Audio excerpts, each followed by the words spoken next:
Do I look good now? Pretty. What's up, guys? Welcome to Strategy Sunday. Sunday Strategy again. I do not remember what I named this series. Today we're going to be talking about something a little bit outside of business. This is going to be more coupling. Today we're going to be talking about our 3 big tips to being a long-term couple, to having a consistent relationship. I'll start this off with like a couple caveats. This is for healthy relationships, okay? We're not talking about like being in an abusive relationship or a relationship you're trying to get out of. This is like for healthy relationships. Yeah. We didn't want to give this advice if you're in an abusive relationship or a dysfunctional relationship. This is for if you're in a pretty normal relationship. Like a healthy, functioning relationship with 2 people who are pretty much... I think, how you can take it from good to great would probably be how I would say it. Perfect, yeah. People in a good relationship, trying to get into a great relationship. Yeah. Again, this is just our opinion, so none of this is fact. It's just a little insight. We've been together over 5 years now, so we have a couple things under our belt that have helped make that last. Number 1 is going to be don't let others over-influence you. And this isn't just family and friends. This is also society. So what we're looking at here is kind of like don't let people's opinions overrule your opinion of their relationship, right? You're the closest to it. And one thing I think people forget when they see this is like they let society do that. They let kind of what society is saying become the negative family and friends. Because it used to be like, oh, don't let your family and your friends determine how your relationship goes. But nowadays, I think a lot of it too is like, don't let society tell you how your relationship should be. It's, you know, it's your relationship, and even your family and friends are closer to it than society is.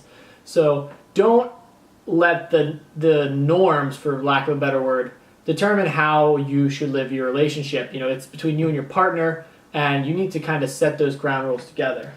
I think a classic example to illustrate that is that, you know, life isn't like a Hallmark movie, and guys don't act like they do in Hallmark movies, and that's totally fine. We don't even want that. But if you're comparing your relationship to this fictional Hollywood Prince Charming, well, of course I have one, but everyone else is going to be, you're going to be disappointed because that's not reality. So I think that's an example of, you know, how society can influence the way we think our relationship should be. Point number 2, this is a big one, is be a team. All right, do things together, like attack your goals together and openly communicate, right? A team doesn't work unless you're communicating. You can't have a successful sports team that never says anything to each other. Same idea with a couple. You're a team and you're attacking the sport of life. And if you're not talking and openly communicating, you're not going to be successful.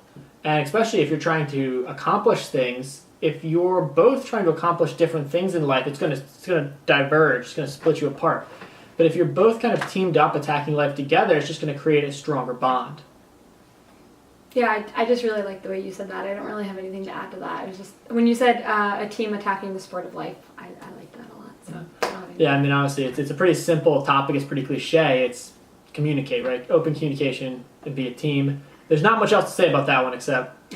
One thing I would add is that it took me a long time to learn how to communicate because I just was shyer, and so it took me time to learn how to communicate, and that's something I would encourage all of you guys to do. Is if you're, you know, people always say communicate, but what does that mean for you two, the 2 of you together? I think that looks different for every couple. Yeah, and especially we can tell you from experience, like have the hard talks, like do them, because if you keep them in, it's going to kill your relationship. Just have the hard talks when you need to have them and get through it. And again, if you do them together as a couple, it's going to make you stronger. Last one, and this is a big one, and I think this is probably my favorite, is kind of have fun together and let all the little things go. Like they kind of go hand in hand, because you're not going to have fun together if you're always nitpicking each other and having these little grudges over little tiny things. And this can even be like let bigger things go, right? Like we're all humans, we all make mistakes, and if you are going to throw away a relationship at the drop of a hat, like you're never going to have a lasting relationship, because there's always going to be things that get messed up in a relationship. People are always going to do things that make things go awry for a little bit. And if you give up right away, you're going to end all your relationships, because that's just human nature, right? People mess up, people do stupid things. And if you're not willing to work with each other and get past that, you're not going to be able to move on. And especially if it's gotten to the point where you're fighting over even like the tiniest little things, it takes the fun out of the relationships. I think if you focus on having fun together, doing things together that you both enjoy, and just not caring about who left the toothpaste lid off, like it's going to be a much better relationship. And I think to add to that, sometimes, you know, if you have other sources of stress going on, that can tend to lead you to be hyper-focused and kind of bickering with your partners. If you're stressed about money, if you're stressed about work, whatever your source of stress, like if you're not getting enough sleep, all of that can tend to make you want to take that out on your partner. So it's important to look at your whole, everything going on in your life, and make sure that those sources of stress that might be causing you to take the fun out of things with your relationship are taken care of. Yeah. So to recap, guys, don't let other people run your relationship, all right? You run your relationship. It's your life. It's your relationship. You've got to run it. You've got to be the man or you've got to be the woman, all right? Be a team. You're in this together. It's not my relationship. It's not her relationship. It's our relationship. So team up and attack it together. And lastly, have fun. There's a reason why you're in a relationship. There's a reason why people are happy together. They're meant to be together. You're meant to have fun together. Life isn't meant to be lived alone.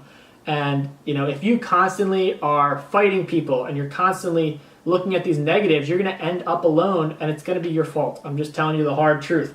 If you constantly nitpick and attack people for little things, no one's going to want to be in that long-term relationship. You've got to be an open person. You've got to be a kind of loving, kind, and willing to let little things go and work with people. And that's how you create friends, and that's how you create long-term relationships.